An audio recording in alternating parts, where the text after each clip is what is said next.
Lawyers destroy justice, universities destroy knowledge, governments destroy freedom, the major media destroys information, and religions destroy spirituality. That's where we are.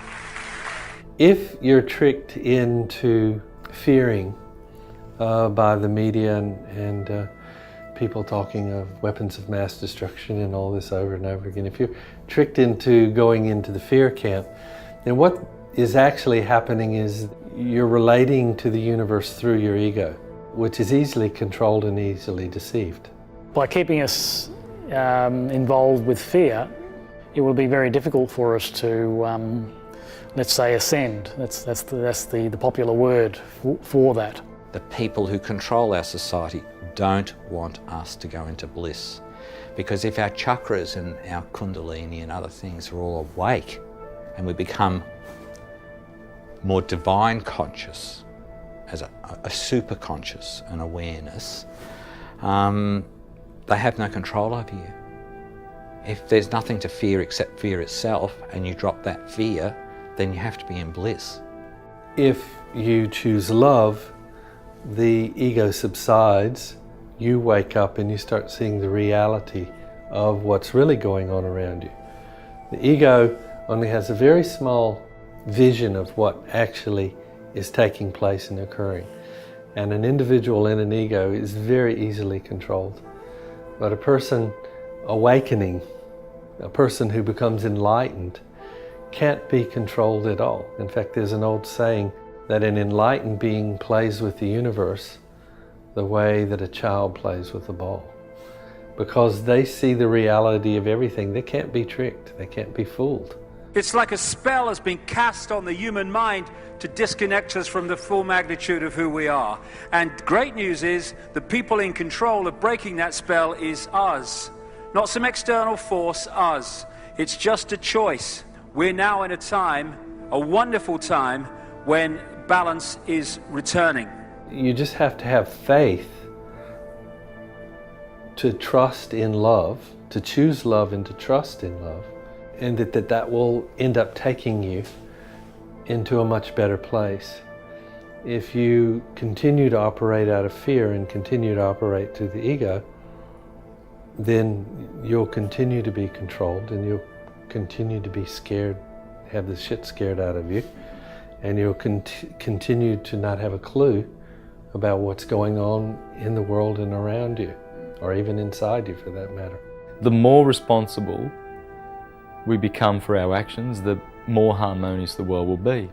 As people begin to awaken and take on responsibility, we can expect to see a much more harmonious world. The main thing you have to fear is fear itself. If you get sucked into the fear, it's going to put you out of harmony with actually what's happening, as opposed to a part of what's happening. If you want to be a part of what's happening, then you will not obsess with fear. Governments destroy freedom. This is the great one. If people are new to this, this is the first big step. Governments are not there to serve the people. Governments are there to serve those that control the governments and enslave the people. That's what they're there for. Once we realize that, then a lot of dots start to connect.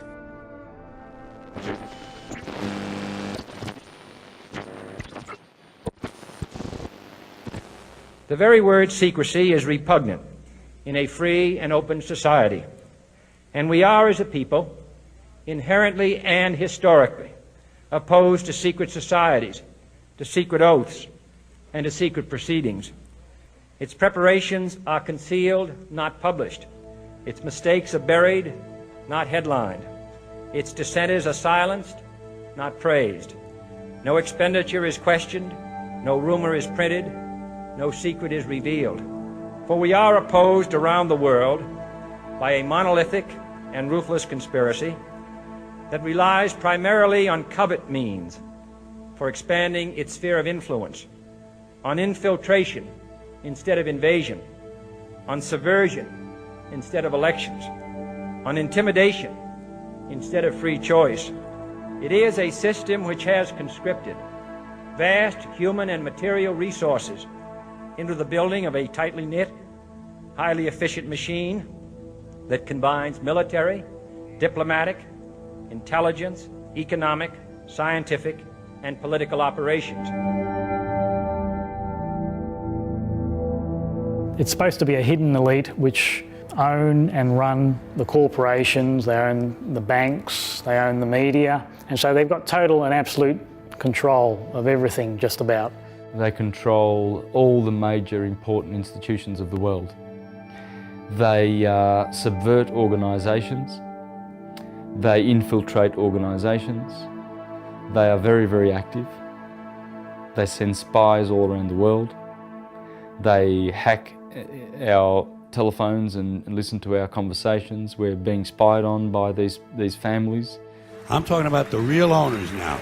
The real owners, the big wealthy business interests that control things and make all the important decisions. Forget the politicians. The politicians are put there to give you the idea that you have freedom of choice. You don't. You have no choice. You have owners. They own you. They own everything. They own all the important land. They own and control the corporations. They've long since bought and paid for the Senate, the Congress, the state houses, the city halls. They got the judges in their back pockets. And they own all the big media companies, so they control just about all of the news and information you get to hear. They got you by the balls. They spend billions of dollars every year lobbying to get what they want. Well, we know what they want. They want more for themselves and less for everybody else. They're not in the spotlight, so to speak. They're not the world leaders that we see, but there's something behind that. Leaders come and go, don't they? They're always transient. But these people do not come and go. They're always there, and they run the cogs of the machine at the highest level over the ages. They go back a long, long, long way. And so they maintain their bloodlines and keep a lot of power and wealth. And as they intermarry, they amass more wealth and more power against other families. They own this fucking place. It's a big club, and you ain't in it. You and I are not in the big club. By the way, it's the same big club they used to beat you over the head with all day long, when they tell you what to believe. All day long, beating you over the head in their media, telling you what to believe, what to think, and what to buy. The table is tilted, folks. The game is rigged, and nobody seems to notice. Nobody seems to care. Good, honest, hard-working people, white collar, blue collar, doesn't matter what color shirt you have on. Good, honest, hard-working people continue. These are people of modest means. Continue to elect these rich cocksuckers who don't give a fuck about them. They don't give a fuck about you. They don't give a fuck about you. They don't care about you at all, at all, at all. These elite families call themselves the Illuminati.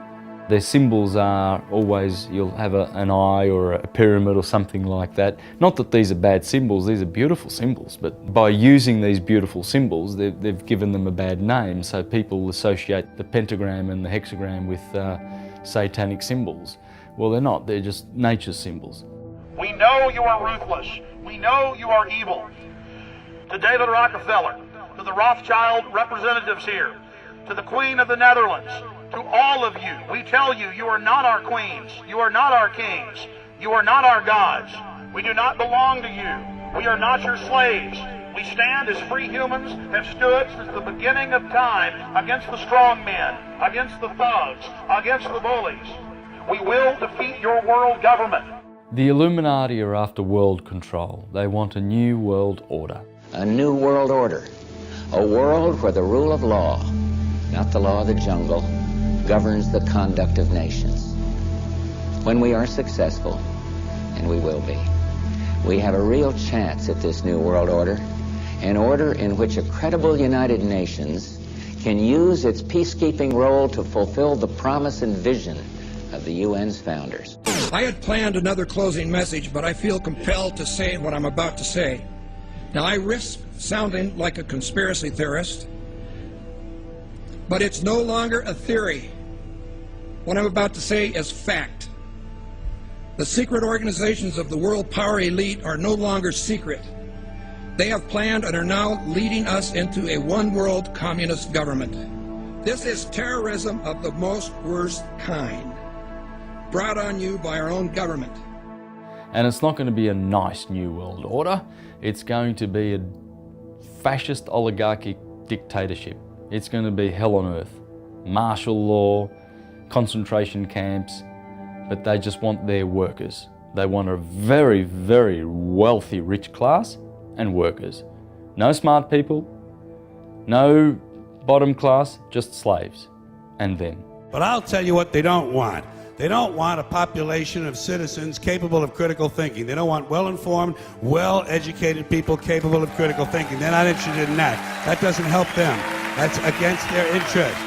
If a cow were to someday wake up out in the pasture and realize its fate, that it's going to end up in a McDonald's hamburger one day, if it had that understanding, do you think it'd continue to stay out there and eat grass or do whatever the farmer wanted him to do? Hell no. But as long as that farmer can keep that cow in cow consciousness, that's not going to happen. They want to retain the status quo, the way things are, because they already have the control, and so they want to maintain that. We hear about a whole lot of conspiracies, and perhaps a lot of them are true. You know, like the idea of fluoride in your water, it affects the pineal gland. Well, perhaps that was a deliberate strategy in order to stop people raising their consciousness. I could give you a long list, but you know, the food we eat, the way we're educated, what we're told to believe, all of this plays a part. They keep us dumbed down. They keep us unaware. The world has been turned into a maze of confusion, and it's done to keep us from the simple truths, because complexity is there to stop us finding those simple truths. But when you connect the dots between apparently unconnected people, situations, organizations, world events, and you start to see how they fit together, suddenly this bewildering, confusing world starts to take on a much clearer dimension. Because only by connecting the dots over, as you'll see today, a vast range of subjects and situations and people, can you start to see why the world is upside down, why it is as it is. And crucially, behind that complexity, those smoke screens of complexity, why behind that is an amazing revelation of who we are and the nature of life. When we start to realize that far from being Ethel Jones or Billy Smith, we are all that is, has been, and ever will be. That is the difference between who we are and who we are manipulated to believe we are.